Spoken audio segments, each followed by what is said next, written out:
about us and kind of, we won't go into too much about the process of industrial design, but we want to talk, at least about the introduction of like, who we are first. Is that okay, Joyce? Okay. Whatever Cool. you want to do is fine with me. So can you guys see that? Can you see the screen? Yeah. Okay. Okay, so this was a presentation we made for patent attorneys. Oftentimes, we do a lot of projects that are design and innovation, which means that we work a fair amount with inventors who have product ideas, three-dimensional product ideas, and they come to us and we do everything from soup to nuts, from like figuring out the research and figuring out who their markets are, all the way through managing the production and the manufacturing. So that's design. So traditionally what we are called as industrial designers, but we both studied art and design. So Gene studied sculpture, I studied creative drawing and painting. So I heard the painting question earlier today. So it's very common for people in the creative arts, especially if you're a drawer or a painter, or somebody who has ideas that you might migrate to a profession, which is, the industrial design or graphic package design, stuff like that. So they are related, there's a lot of shared skills and a lot of shared ideas. And you may do both. You may end up doing both. Right. So we break it down to kind of like four things. We design objects. So objects could be something like this. We might also have like idea workshops where we're just brainstorming to create ideas for products. Often we're also being asked to create an experience. So if you can imagine what an experience is how you use your iPhone better or your wireless earbuds.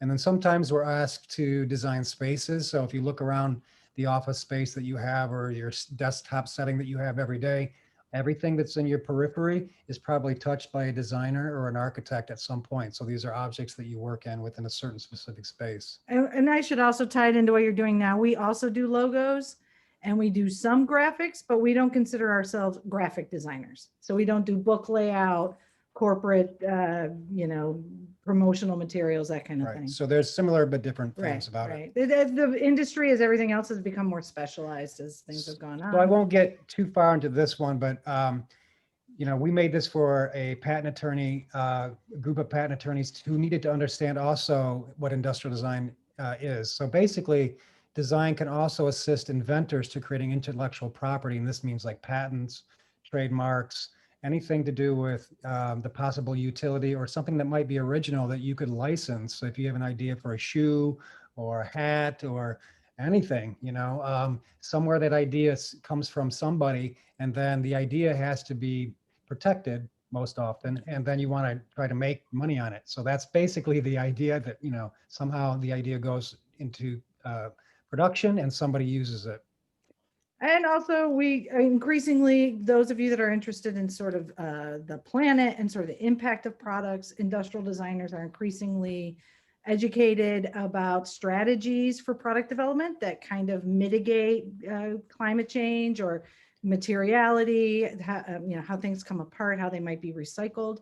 We are very, I would say in industrial design, we are closely aligned to engineering.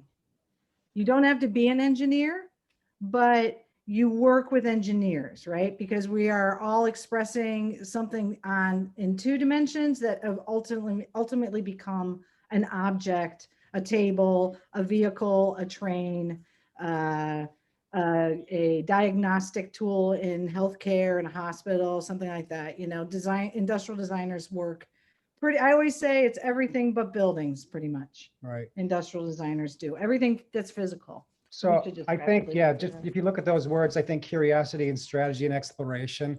I mean, you're already doing a lot of this stuff in your sculpting, in your everyday sketching. So that's why I think it's very, similar to painting and sculpting. Is there's a parallel track of skill building. Okay, so I'm not going to get into that. Hang on a second. Did you guys reviewed the website, right? Thumbs up. Yeah, something. So these will be a repeat, and we're just going to go through them because they kind of talk about the process of what an industrial designer might do for a project. Okay. We'll go back. Okay, so essentially we always try to define what it is, we're making, and that's really like an objective statement. So you can make a lot of stuff, but the real question is, why are you making it? And so it's important to sort of, and I'm sure you probably do this as well, you make a checklist. You know, if you have an idea, you want to have a checklist, and that's really essentially the design criteria. So there's always an objective statement we try to start with. And here, these were pictures when we start any project, whatever we're designing for, and we've designed healthcare equipment before, the first things we do is we go to the environment where the product's going to be used, and we talk to people. The one fundamental issue about being an industrial designer is that people, how they use things, influences how we make choices. Because the things that get made that industrial designers are engaged in are often used by millions of people. And millions of people have similar, but sometimes they have different behaviors. And then, like, if you think about like the fact that you have to learn how to drive a car, there's a reason for that, because you need guidance on how to use that product, right? So, and then if and then you don't need really very much guidance on how to use a toaster. So if you see those as two really different scenarios, it really makes industrial designers, because we're making these things that could potentially hurt somebody. We always do what we call user research. So we want to find out how people behave, what their environment is, but we also want to find out how people feel, what their emotions are, so that we can relate that to color or like material or form or like all that other stuff. So anyway, I'm going to keep moving. Okay, so what we're just showing here, this is just us interviewing a nurse technician, Yeah. because we had designed a surgical device that goes in the operating room. So we also have worked on transportation projects. So you might see that we're interviewing there a bus driver. The top slides, we're interviewing surgeons for the device that we developed. The bottom one there, we're interviewing a bike messenger, because we worked on cell phones that attach to the body. So there's, again, as Jean pointed out, there's all different types of scenarios in which products are used. So we always want to understand the environment of use before we start to design. Often, when we're designing, we might start with a sketch. Drawing is very important. But you'll see on the left, we've done some transportation projects for the New York City taxi cab. So that is actually on the left, top left, a sculpted piece of clay, a scale model. And on the far right is another version of it, of a sample that we pulled out of a mold and sanded. And then in the bottom, in the middle, is actually a painted model of the New York City taxi cab concept. So, but interspersed between there are all different types of projects we've worked on, in which, as Jean expressed earlier, might involve, some engineering, like how does the product fit together? How is it used? The one on the bottom left is a tea vessel, like pulling up the tea on the inside of it. So it's quite broad, often what we're asked to do, but mostly I would say at some point in the project, you're going to be building something. You're going to be sculpting. You might build it in foam. You might build it in clay. You might build it in plaster. 3D printers. You might use 3D printing, which is very common nowadays. But I'm going to see if I can show you this. This is like an example of a medical device that we actually designed. But the first step was actually just carving it out of a piece of foam. So this is foam core. And the important, can't get this on film, the important point here is that it fits in the hand, right? It's a tool. So you can't really design it without understanding the human interaction with the object. So, and then in the end, this is the product that we engineered. Okay, it's backwards, but it's a surgical device, right? So we want to point out that through the phases of development, it might be a really rough sketch. The rough sketch could be, pen and ink. It could be pencil. It could also be a piece of foam.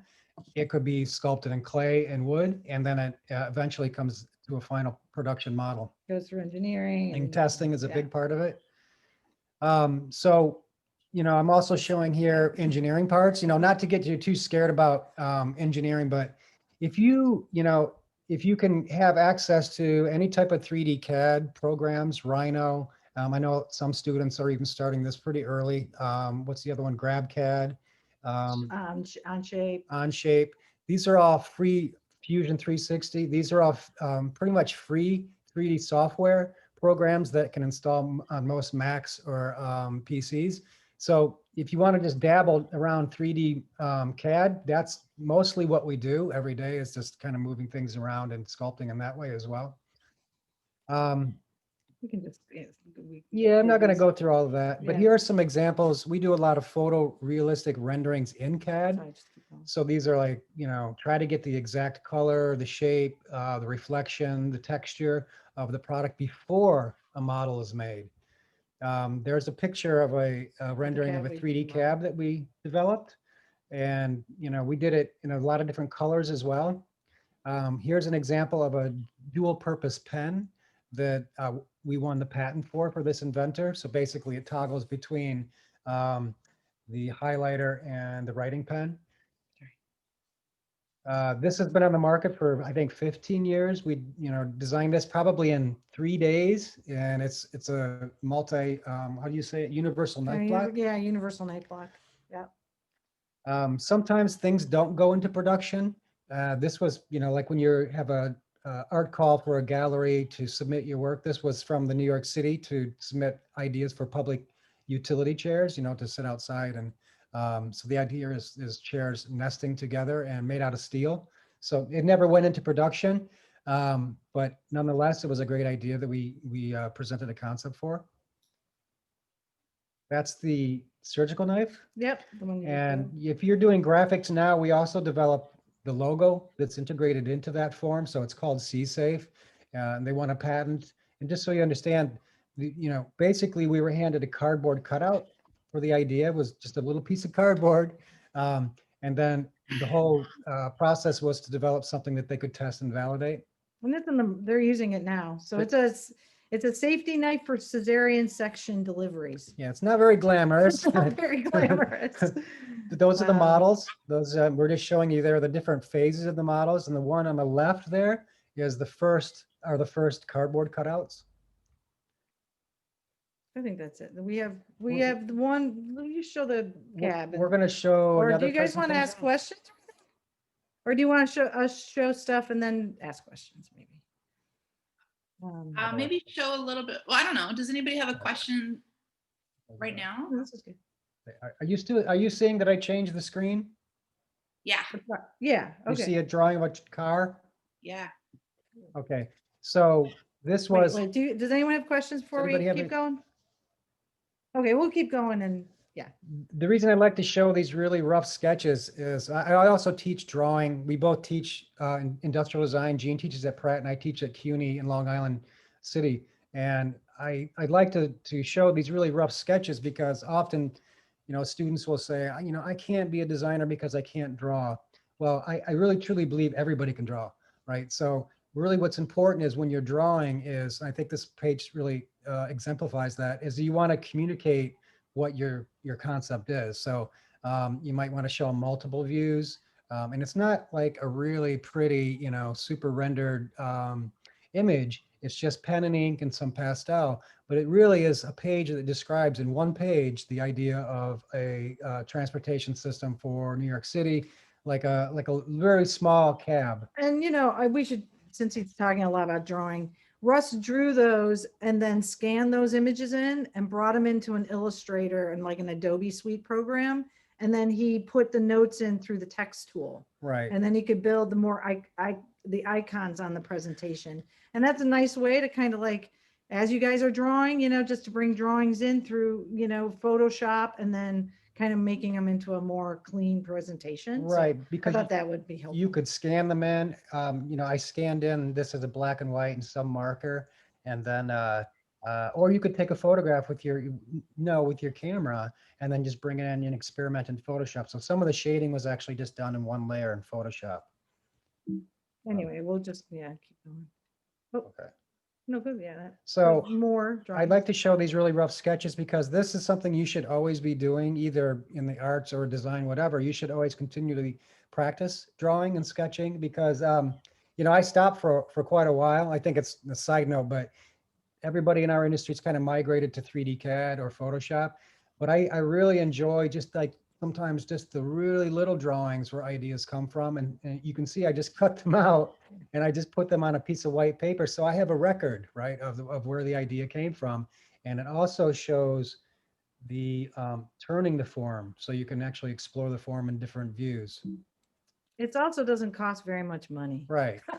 Not, you can't You beat. don't need you don't need a computer, you don't need a program, you So just this need your is- arm and some This tools. is like the typical migration of going from them really rough sketches to the one on the left, which is pen and ink and marker, and then the build, getting into 3D CAD. So what happens when you get into CAD, you spend a lot of time building stuff, and you can figure out a lot of stuff when you're just drawing in the early stages. So we do, visual mapping. Looked at all the different vehicles on the market that were taxi cabs, because we're looking at the overall identity of the object. And that included looking at limos, which are almost typically black. So you identify with a black limousine as more luxurious. And those are two different sketches again. And then I'm just showing, I think these are really important just because there's the rough sketch, of the two different ideas. And then there's the 3D build. And I always say to either the clients or the student, you're designing something for people, right? People fit inside of vehicles, or people use this hand thing, or people use, this is a Bluetooth speaker that you might be familiar with.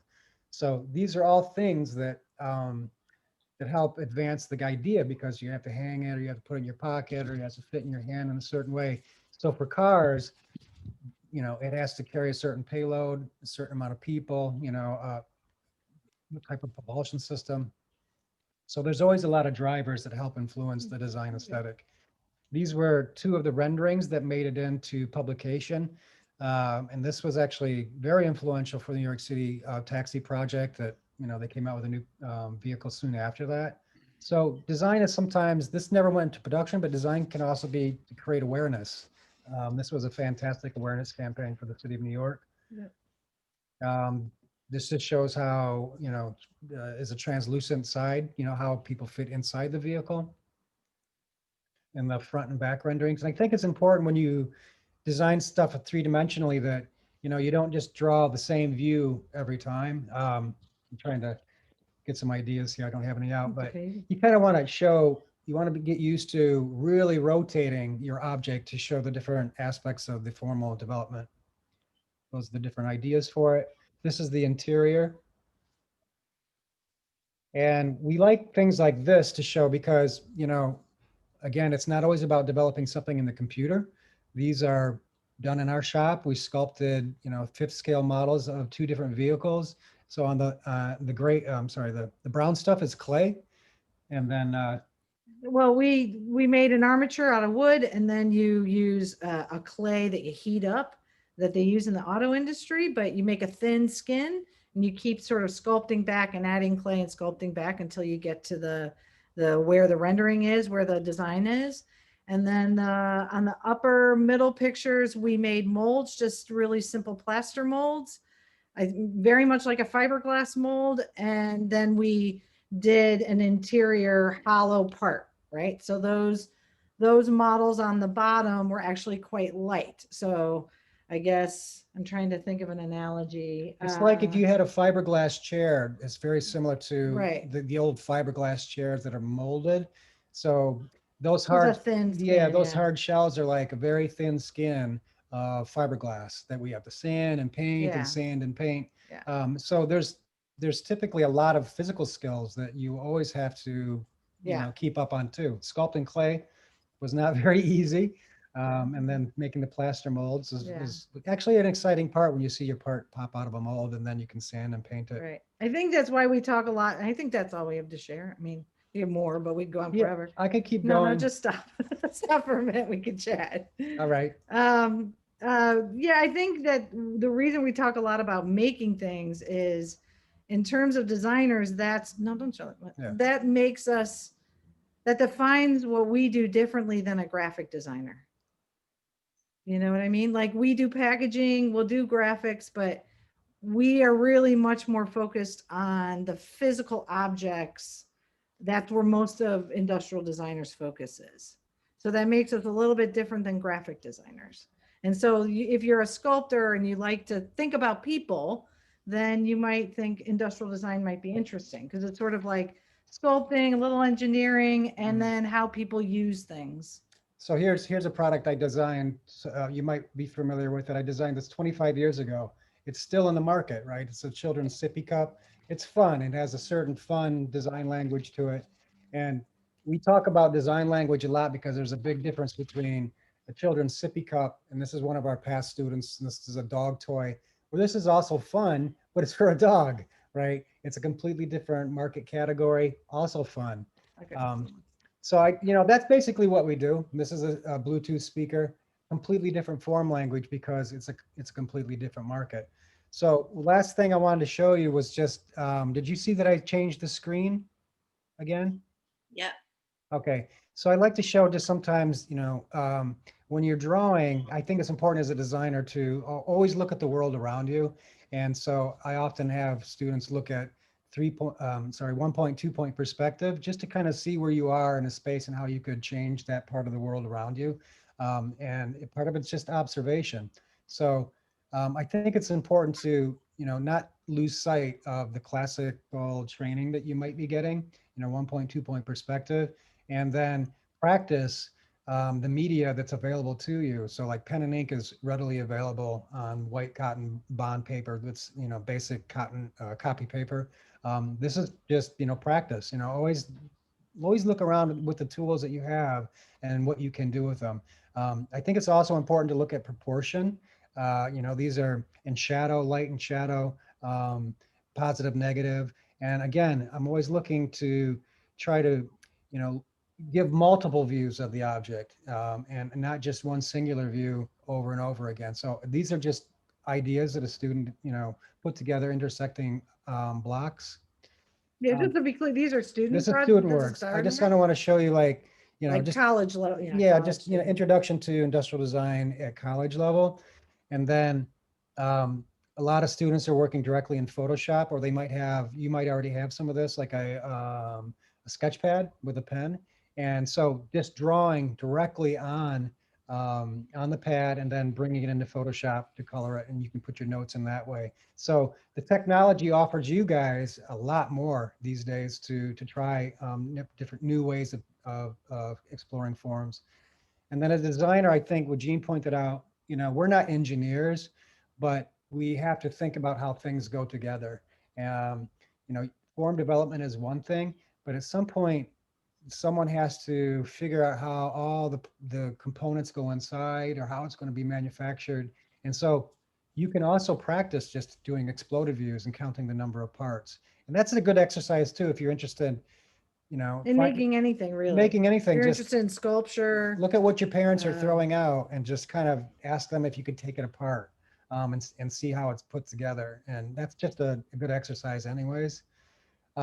Just keep going. I think. I look, I don't know how I much have interest they drawing is for cars is a great way to look at, go outside and look at the reflections and the shadows and the textures in a car that's just sitting on the street. It's very helpful to see that in real life, because again, observation will show you how to make the drawings more relevant.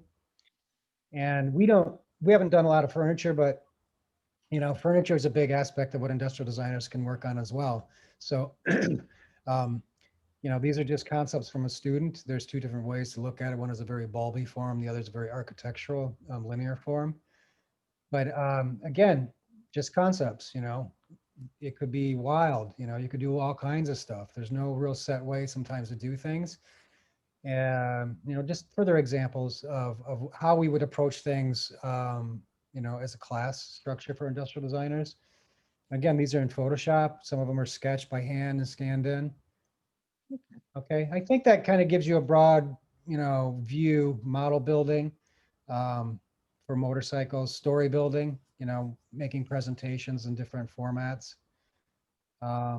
Students. Like I said, we could go sculpting. on forever. We can go on forever. I mean, it's so How deep. how interesting it is. Yeah, but so I think that's probably enough Yeah. for you guys to see. Why you stop sharing and then maybe they'll have some Okay. questions or I don't know. Okay. I feel like I could listen to you guys forever. Oh, I could we like could go on forever. That's not a good thing. I know they have some really great questions. I gave them an assignment to ask a question, and I'd rather not like go into it and ask the question. I would rather the kid just spoke up Sure. and said this is my question. Who wants to go first? I got one. Okay. So what is your favorite thing to design? Like out of everything that you've done or would want to do, what is your favorite thing? Oh my gosh, that's a good, no, you go. I actually like to work on transportation projects, and the reason for that is, people think of transportation as cars, but if you really look at New York City, the amount of skateboards, rollerblades, electric scooters, segways, it's just exploding. The types of transportation, bikes, become huge. So I look at transportation in that way. We call it new mobility because it's not a car, right? So for me, that's very exciting to work on. Those are fun, and I like to draw cars, anything with wheels. That's a really hard question for me because I Yeah. like different parts of every project. Like when we did the surgical knife, I really, really liked interviewing people, the doctors, trying to figure out what was going on, what were the needs of the product. So I like the beginnings of projects mostly. But then I think the opposite is also true. Like I've done ones that are just accessories, which are really fun because you're not trying to solve a problem, or God forbid, somebody could really get hurt by it. So I think I'm kind of like, when you can just style something is really fun. We've done some toasters, housewares that I thought were really fun projects. Yeah. So those are my. That's a good those are my- question. that's a Also good very, question. very difficult, I think. Yeah. The thing that about design, at least when we're a consultancy, is we get approached to do all different types of things. So it's never really boring. It's a very exciting field, and you have to, because you might not know something about a specific category or product, you have to read a lot, or you have to pay attention to trends. So you get up to speed pretty quickly. But that's what's exciting about it. Yeah. Because you could be working on tennis shoes one day, and the next day you could be working on transportation. So it's quite broad and exciting in that way. Yeah. Great.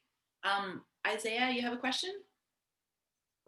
Yeah, I was just wondering, what sort of methods do you use to get your brand as hybrid? How do you get that out there and like seek out clients and stuff? That's a good question. Recently, again, it's always a very difficult one because we are in a particular part of service that people don't really know exists. So in the last few years, that's why we made the presentation for the patent attorneys, because we get a lot of referrals from the patent attorneys. Because we built a reputation of kind of being able to take these really sometimes crazy ideas and actually bring them into like reality. But in the past, I mean, you have the website, you can do a lot with Instagram now. You guys are really social media savvy. So, because we're not so much, but you can build your brand that way. I think also what's really happened then in the phone last, calls, yeah, really. what's happened in the last 5 years, and in the old days, we pick up the phone, we call cold calling. You figure out a certain category of people you want to work with. Hopefully it's in the local vicinity, so you don't have to travel everywhere. And you just pick up the phone, you find the person that you want to talk to and introduce yourself and your work. So that's like the traditional way that will probably never go away. But often in most things today, as Jean just pointed out, the social media aspect is huge. So you might have an Instagram account, with your work, your logo, how they get in contact with you. And you might also take that one step further and create a blog on LinkedIn or something, so that you build up, it's all about networking. So like you build up people that you want to work with, or you create an awareness about yourself and spread it out throughout LinkedIn, and they will find you. I think that's an interesting era that we're in that didn't exist probably, Yeah. 8 to 10 years ago. And then there's another avenue where you apply to competitions, just Yeah. like you would as a fine artist. Yep. So there's a lot of international design competitions, and there's like the IDSA, which is Industrial Designers Society of America. They do competitions. You try to kind of build your brand in that way as well. Get the name out. That's why we showed you the cab. That was also that brought projects to us, Because though we did it kind of pro bono, like you would do for a fine art project or gallery, that was published. And so a lot of, kind of got out into the ether a lot. And So and if you want to kind of see other examples of yeah, entry level or students' work, or design firms or freelancers, I freelance on the side as well sometimes. A lot of people post things on Behance, which is both for graphic designers and industrial designers. So Behance is, I think, owned by Adobe.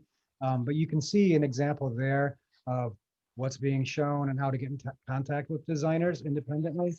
And then Pinterest. A lot of times you'll see examples of people's work being posted on Pinterest, and then there's a contact on how to get a hold of them there. So that's like a subcategory.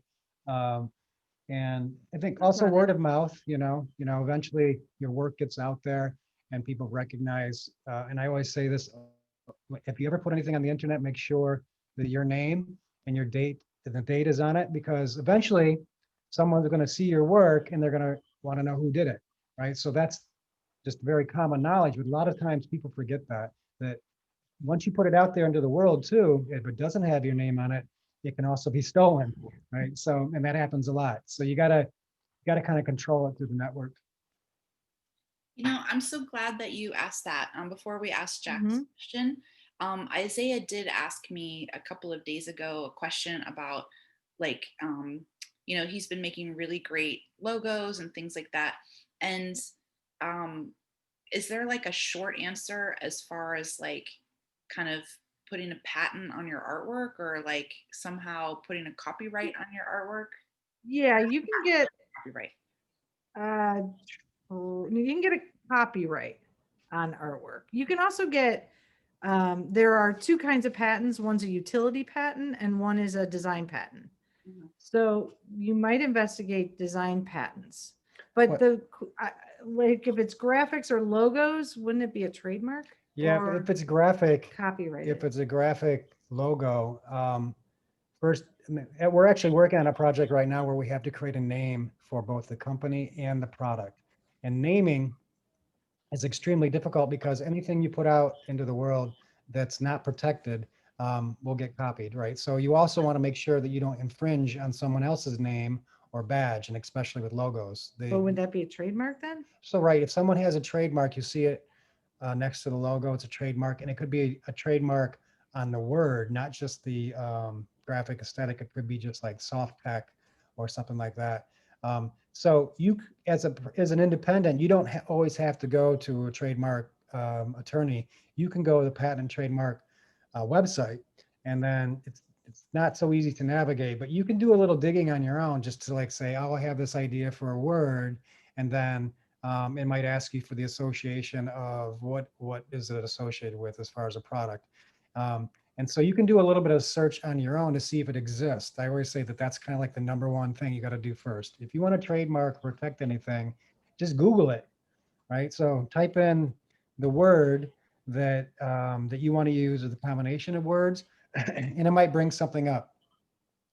You're not infringing on anybody's patent or trademark if it's something completely different than what already exists, Yeah, right? So that's meaning really like, complicated. which is really complicated, right? So there's no real short answer, but But I would say back in the day when I was a student, if I had something I wanted to protect, I don't know, Joyce, if this is correct, but I think you can make a copy of it and mail it back to yourself as a document that it is dated and verified by date. So like, because I don't know if you want to wade in the water of like trademarking or patenting yet, but just rather to control the content. Right. You know what, that would be a question to better ask a graphic designer about, because I'm not really too educated about the differences between copyright and trademark, but But probably if a student say like put their name on it and yes. dates, and Yep. then also then if they posted it say on Instagram, then that would sort of timestamp that Yeah. yeah, there's at that time, right?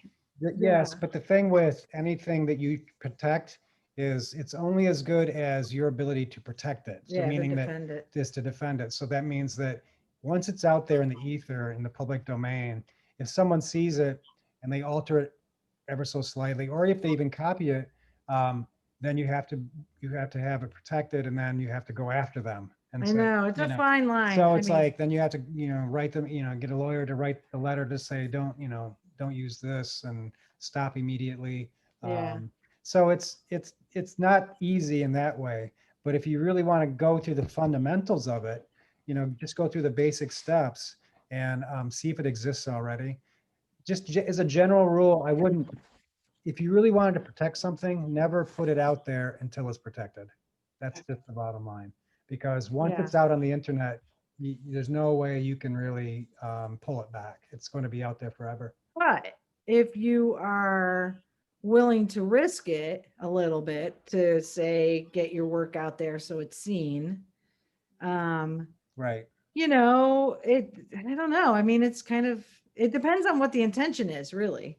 If somebody slightly takes your concept and changes it, is that more damage to you than maybe the 5 people you met that might hire you to do something? So I think it's always a Yeah, a that makes- balance. That's why I said back in the day, we used to just mail it to us ourselves and call it good, but it probably had no protection on it at all. But yeah, I don't know. It's a hard thing because sometimes students will put things online because it's important to get press Right. and connected and Right. stuff like that, or even get people to respond to your work or whatever. Right. Especially if you go there to Behance, you'll see all different types of things being shown in that context. Yeah.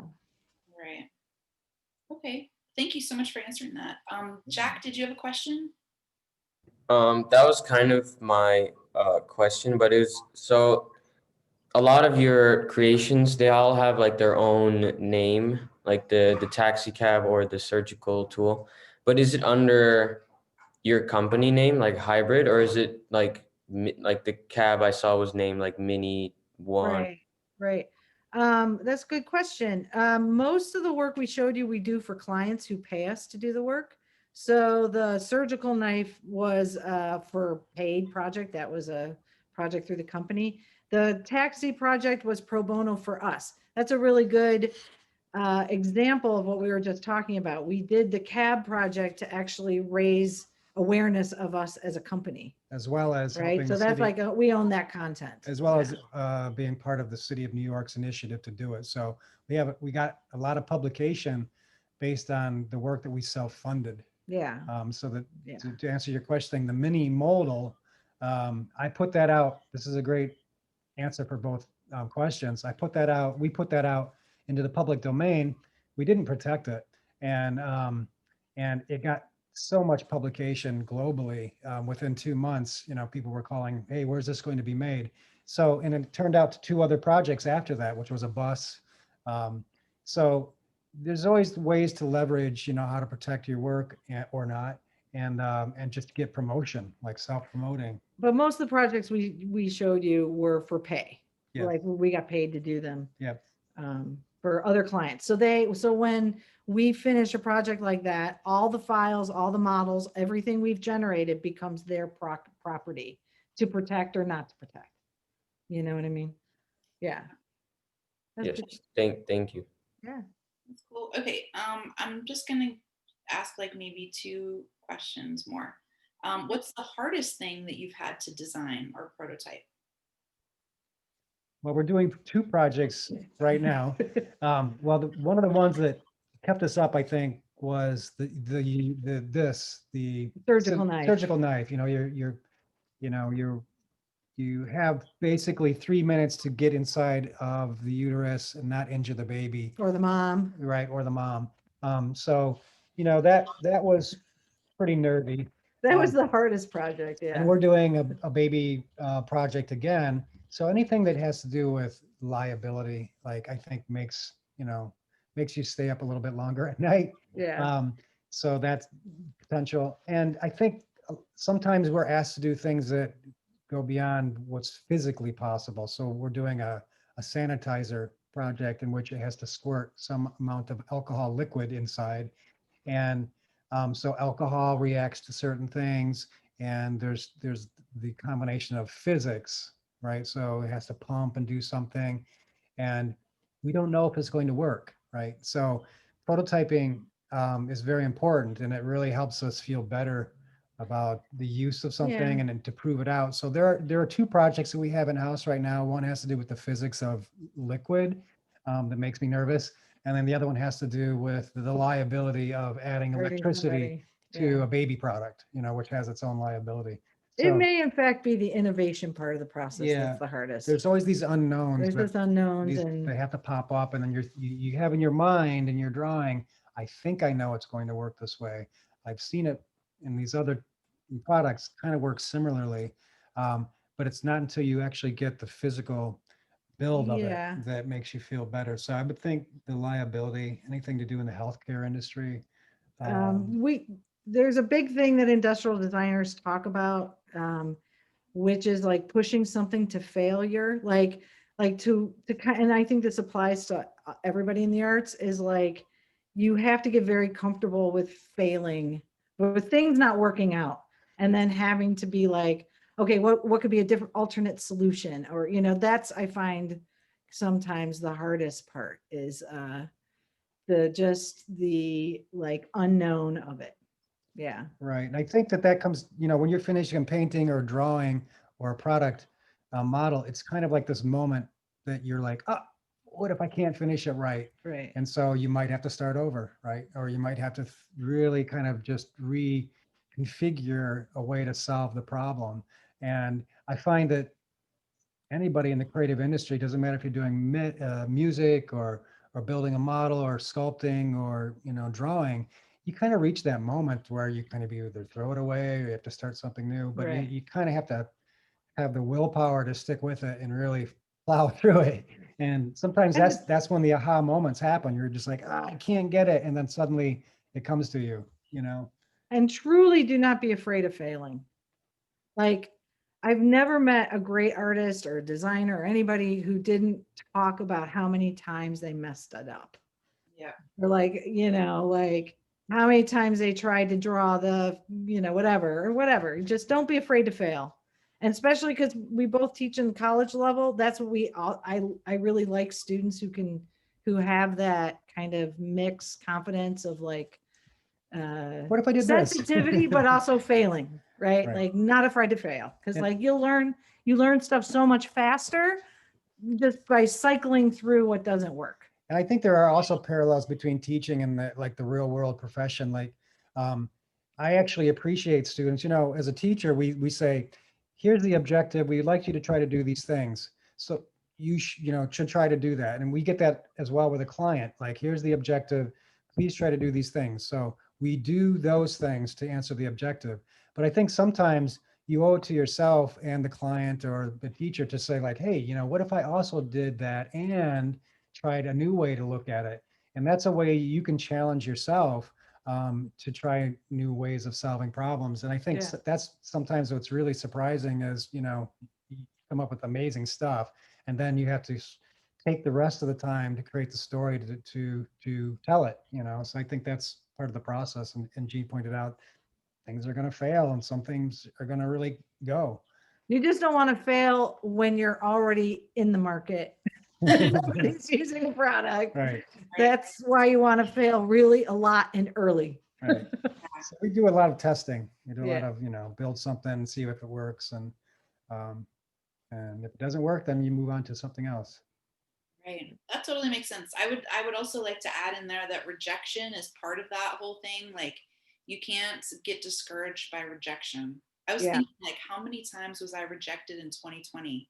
Like, Yeah. probably 2020 times. Yeah. But, Yeah. Yeah. Yeah. And that is, when my dad was an architect, and when I was talking about going to college, what I wanted to do, and he was like, go to an art school because you have to learn how to, you have to learn how to be tough like that. It's a unique skill. It is a kind of a gift. I know sometimes it doesn't feel like that, but being able to roll with like, oh yeah, I didn't get in,